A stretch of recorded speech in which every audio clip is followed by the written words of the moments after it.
ఇవన్నీ కూడా మనకుండే ఇబ్బందుల్లో కొన్ని పనులు మాత్రం. నేను ఇక్కడ కొన్ని చూశాను. రాబోయే రోజులు వీటన్నీ కూడా మీరు ఆలోచించుకోవాల్సిన అవసరం ఉంది. ప్రతి ఒక్కరు కూడా బ్యాంక్ అకౌంట్ కూడా ఓపెన్ చేసుకోవాలి. ఇక్కడ 98% అయితే బ్యాంక్ అకౌంట్స్ అన్నీ యాక్టివేట్ చేశాం. దాన్ని 100% చేయాల్సిన అవసరం ఉంది. గ్రామంలో అన్ని ఇండ్లు కూడా GPS మ్యాపింగ్ చేశాం. ఏ ఇంట్లో ఎవరున్నారో కూడా చూశాను. కుటుంబాన్ని ఒక యూనిట్గా తీసుకుని ఏ విధంగా అభివృద్ధి చేయాలని అన్నీ అభివృద్ధి చేస్తాం. సచివాలయ వ్యవస్థని ఉపయోగించుకొని తద్వారా ఈ ప్రభుత్వం మీకు మెరుగైన సేవలు చేయడానికి, ఫిజికల్గా వెరిఫై చేయాలంటే సచివాలయం వస్తారు, టెక్నాలజీ ద్వారా చేయాలంటే ఎక్కడికక్కడ అనుసంధానం చేసి నేరుగా మీరు సచివాలయానికి కూడా పోయే పని లేకుండా మీ ఇంటికే పౌర సేవలు మీకు వచ్చే విధంగా కార్యక్రమాలు చేస్తామని చెప్పి కూడా నేను మీకు తెలియజేస్తున్నా. అందుకే నేరుగా చూస్తే అర్థమవుతుంది.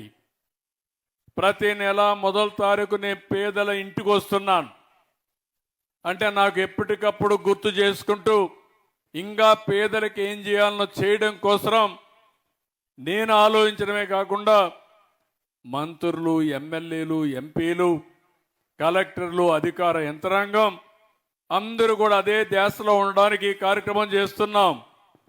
సంపద సృష్టిద్దాం. ఆ సంపద పేదవాళ్ళకు అందజేయడం కూడా చాలా అవసరం. ఆ కార్యక్రమంలో నేను ఇక్కడికి వచ్చా. నేమకల్లుకి ఎప్పుడో 2012లో వచ్చాను. మళ్ళీ ఈరోజు వచ్చా. ఆంజనేయ స్వామి దర్శనం చేసుకున్నా. రేపు 3 కోట్లు 4 కోట్లు ఖర్చు అయితే మొత్తం డబ్బులు ఖర్చు పెట్టి ఈ దేవాలయాన్ని బ్రహ్మాండమైన దేవాలయంగా తయారు చేసి, దీనికి కూడా ఒక చరిత్ర ఉంది. ఎప్పుడో ఇక్కడైతే మన వాళ్ళ దగ్గర 1530వ సంవత్సరంలో అప్పుడు ఇక్కడ చూస్తే ద్వైత పీఠాధిపతుల్లో ప్రముఖులైన వేసరాయలు 1530లో ఇక్కడ ఆంజనేయ స్వామి విగ్రహాన్ని ప్రతిష్ఠించారని ప్రతీతి. అప్పట్లో వేసరాయలు వారి చేతుల మీదుగానే ఈ జిల్లాలో 3 ఆంజనేయ స్వామి విగ్రహాలు ప్రతిష్ఠ జరిగింది. ఒకటి మురడి ఆంజనేయ స్వామి ఈ నియోజకవర్గం, రెండోది నేమకల్లు, మూడోది కసాపురం.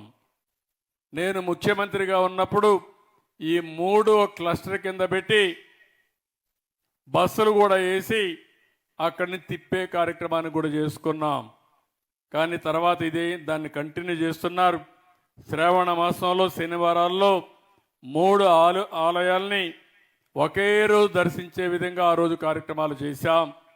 ఈరోజు కూడా శనివారం ఇక్కడికి రావడం, ఆంజనేయ స్వామి దర్శనం చేసుకోవడం. ఈ శనివారమే మీరు చూస్తే పేదల సేవలో పింఛన్లు ఇచ్చే అవకాశం రావడం. రేపు ఆదివారం 1వ తారీఖు మీకు ఇవ్వాల్సిన పింఛన్ 1వ తారీఖుకి. రేపు హాలిడే కాబట్టి ఒకరోజు ముందుగానే మీకు పింఛన్ ఇచ్చామంటే అది ఈ ప్రభుత్వానికి పేదవాళ్ళ పట్లుండే గౌరవం, అభిమానం, భక్తి శ్రద్ధలని చెప్పి కూడా నేను మీకు తెలియజేస్తున్నా.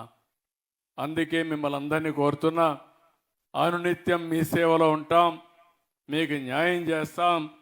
నా ఆలోచన ఒకటి, సుదీర్ఘంగా నాకు సహకరించారు, నన్ను ఆశీర్వదించారు, తెలుగుదేశం పార్టీని ఎన్డీఏని గెలిపించారు, ఎన్నో ఆశలు పెట్టుకున్నారు.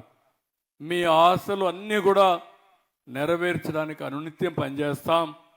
మేము పనిచేస్తాం, కానీ మీలో కూడా చైతన్యం రావాలి. నేను ఒకప్పుడు చెప్పాను, ఇప్పుడు కూడా చెప్తున్నా, మనం కష్టపడి పని చేయక్కర్లేదు. ఒకప్పుడు హార్డ్ వర్క్ చేసేవాళ్ళం, ఇప్పుడు అన్ని మెషిన్స్ వచ్చేసాయి, అన్ని ఆధునీకరణ వచ్చింది, సెల్ ఫోన్లు వచ్చాయి, టెక్నాలజీ వచ్చింది. దీన్ని ఉపయోగించుకుంటే ఏ పనైనా సాధ్యం. అవి తీసుకొచ్చి అందుబాటులో పెట్టే బాధ్యత మాది. అది సద్వినియోగం చేసుకుని బాధ్యత మీరు తీసుకోవాల్సిందిగా మరొక్కసారి కోరుకుంటూ, ఈరోజు నేమకల్లుకు వచ్చిన సందర్భంగా కలెక్టర్కి ఒకటే ఆదేశాలు ఇస్తున్నా, నేమకల్లుని ఒక ఆదర్శ గ్రామంగా తయారు చేయడానికి, ఒక మోడల్ విలేజ్గా తయారు చేయడానికి ఏమేం చేయాలని అవన్నీ కూడా ఆలోచిస్తున్నా. అవన్నీ తయారు చేస్తారు. నేను ఈ ఊరికి వచ్చాను కాబట్టి, ఈ ఊర్లో గ్రామ సభ పెట్టాను కాబట్టి నాకెప్పుడూ గుర్తుండే విధంగా ఈ గ్రామాన్ని అభివృద్ధి చేస్తా.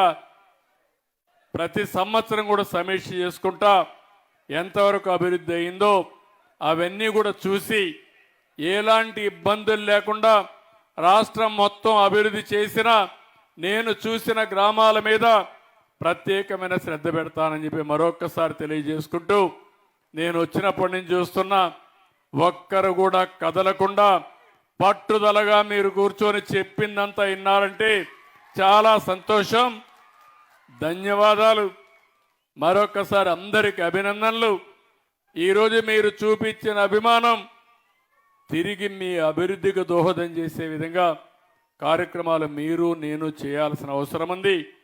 దానికోసం అందరం పనిచేద్దామని చెప్పి తెలియజేసుకుంటూ, మరొక్కసారి అందరికీ పేరు పేరున మనస్ఫూర్తిగా నా నమస్కారాలు తెలియజేసుకుంటూ సెలవు తీసుకుంటున్నా. జై హింద్, జై ఎన్డీఏ. సారు ఈరోజు నేమకల్ల గ్రామానికి వచ్చినప్పుడు మన భాగ్యమ్మ ఇంటికి వెళ్ళారు. ఆమెకు 15,000 రూపాయలు పెన్షన్ వస్తూ ఉంది. ఆ పెన్షన్ వాళ్ళ ఇంట్లో ఒక సమస్య వస్తే ఆ పెన్షన్ డబ్బులు తమ్మునింటికి ఇస్తా ఉన్నానంటే వెంటనే 2 లక్షల రూపాయలు, వాళ్ళ అనారోగ్యానికైన ఖర్చుల్లో 2 లక్షల రూపాయలు ప్రభుత్వం ఇచ్చే విధంగా అప్పటికప్పుడు మరి ఆయన శాంక్షన్ చేశారు. ఇప్పుడు ఆ చెక్కును ఇస్తా ఉన్నారు. మరి నాయకునికి కృతజ్ఞతలు చెప్తాం గట్టిగా చప్పట్లతో.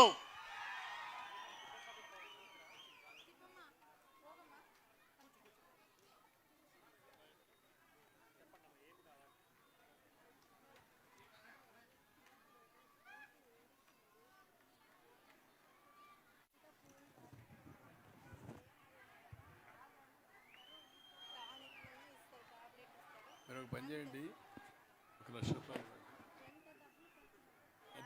ఎంత పెట్టావమ్మా? ఎంత పెట్టావు?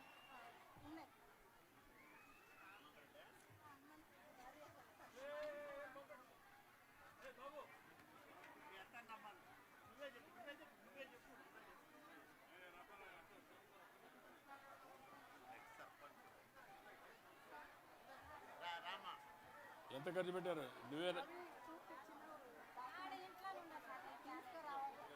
ఎంత అయింది?